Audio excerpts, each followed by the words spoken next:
Sage Wanderer here, and welcome to Coffee Talk!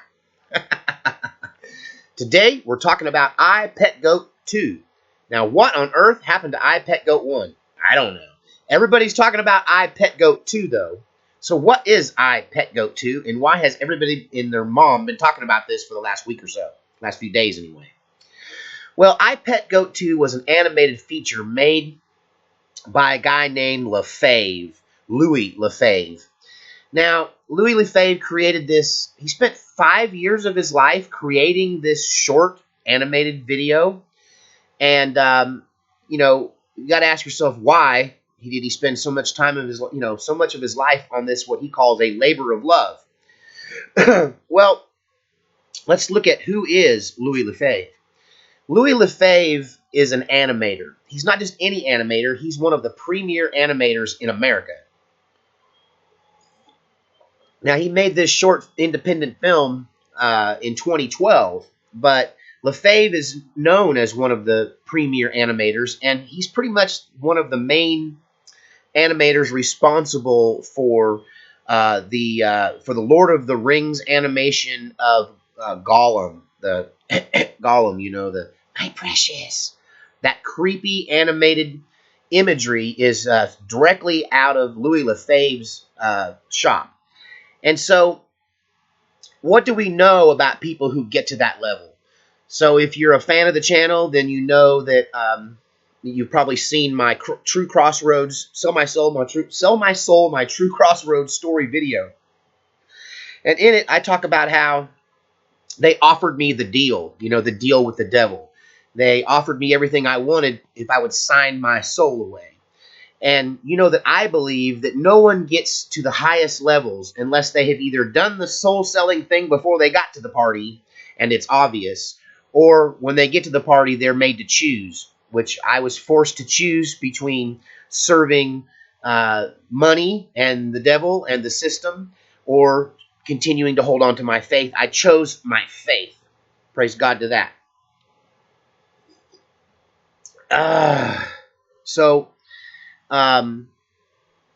Let's talk about briefly then what's in the I, Pet Goat 2 video and why did Lefebvre make it?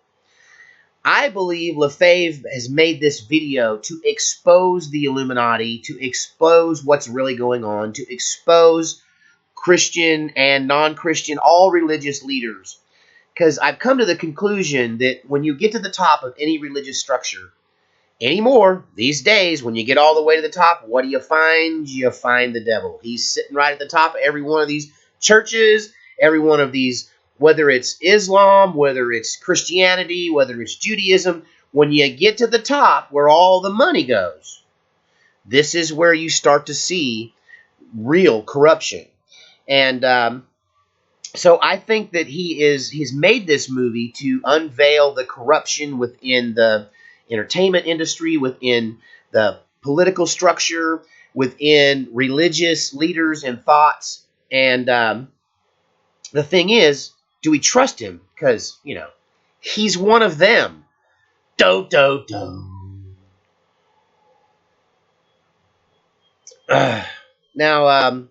Mr. AJ from the You Know What Wars, hate that we don't have freedom of speech. I can't even name this guy anymore, now that he's been deplatformed from everything and made to disappear. But he interviewed this Lefebvre character, I think, clear back in 2012. And you can find that online, and you can hear the author's own explanation of what his video means. Now, why are people obsessed with this video? Because it contains some really serious imagery, and some of it people find offensive. There's at the center of this story is a Christ image. Basically, it's a cartoon version of Jesus, and instead of wearing a crown of thorns, he's wearing a strand of barbed wire around his head, and he has a third eye, and he has a triangle, pyramid, all-seeing eye of Ra on his forehead. And some analysts who have looked into this Lefebvre video, because it's been around a while, they claim that that he is a practitioner of zeitgeist, and that he believes, like David Icke, except David Icke believes they're evil. Where they've accused Lefebvre of this video being a pro. What's the word I'm looking for? Reptilian, a pro reptilian video. But I don't know. I think it's more like, honestly, I think Lefebvre probably didn't believe much of nothing. He just wanted to make cartoons. He just wanted to do animation. And when he got in, they let him in. They showed him all of this stuff. They, the Illuminati, have showed him all of this, of their plans, their intentions, their infiltration into government, their infiltration into the church, their infiltration into Islam, their infiltration into Buddhism and Hinduism, and that every religion, every government, big pharmaceuticals, big corporations are all working together because at their soul, at their center, they believe that they are the offspring of, or working for the offspring of, draconian lizard men from another planet who secretly control everything on Earth. Don't. And I don't believe that Lefebvre, I just, my gut tells me he didn't believe any of this stuff when he went to work for them. But then he found out they believe it. And it made him dig a little deeper. And this is kind of his rebellious way of releasing information that they have given him to the general public so that we can see what they are up to. And but yet he's not coming at it from a true believer's perspective. Like, he uses a lot of imagery from everything. I think it may be the closest thing you're going to get to an outsider, a person who doesn't have any dog in the hunt. You know, this guy, I don't think Lefebvre was anything but just, probably an agnostic. And that, the Illuminati has, and the way they've exposed themselves to him, as it were, that he felt obligated to let us know what they think, what they believe, what they're trying to do. And he did it in this enigmatic little video called I Pet Goat 2. Now, let's get to the current controversy. Well, before I get there, let's just talk about some of the imagery in I Pet Goat 2. You can go watch it yourself. I don't think it's going to rot your brain or make your head fry or anything. You're not going to get devil possessed because you watched this little video. But in it is all this imagery where he does, in fact, tell it like it is. In the very beginning of the film, there's this imagery of George Bush, and he's in the classroom that he was in when he heard about 9/11. He was reading a book called I Pet Goat. So you see, it's this is why the video is called that, because that's the book, apparently the children's book, that George Bush was reading when 9/11 went down, when the towers went down. And in this image, you can see in this movie, this film, you can see this evil hand of the Illuminati covered in blood, with long gnarly nails and evil rings, and it's controlling George W. And he's dancing and he's wearing a dunce cap. And then about the time you're like, okay, you think George W. Bush is a moron, then snap. Now what you got is you have him turning into Obama. And you think Obama's a whole new thing, except you start to realize, if you watch closely, that he's wearing the same clothes that Bush was wearing, and he's wearing the same cowboy boots that Bush was wearing. And so it reveals to us that the puppet masters make the decisions, and it doesn't matter whether it's a George Bush or a Barack Obama. They're in control of who is the president, and that we don't have a whole lot to do with that. That they're just puppets to the deep state, to the big, to the Illuminati, to the powers that be. Other imagery in this that shows there's imagery of Osama bin Laden wearing a CIA uniform, inferring that Osama bin Laden was just a puppet of the Central Intelligence Agency. So all of this is contained in this imagery. Really, the movie has no plot. It doesn't make any sense. It's just all of this imagery and this loose storyline that leaves you going, huh? But if you understand imagery, if you understand visualization and the concept of pictures worth 1,000 words, then you can see that it's telling this story, the story of our deception, and he's trying to reveal that. Now let's move forward into one of the more talked about scenes, where there is the Christ figure. You can see that there's sun in his or the light of fire in his eyes, so it looks like he's looking at a bonfire. But then at the same time, you can see that he's not.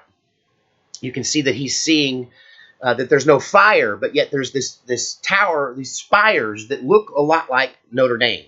This looks like the Cathedral of Notre Dame, and it starts to fall and crumble, even though there's no fire on it. But you can see from the Christ figure character that there's reflected fire. So there's fire, but there's no fire. False flag. Fire, but no fire. Destruction with a fake fire. Don't, don't, don't.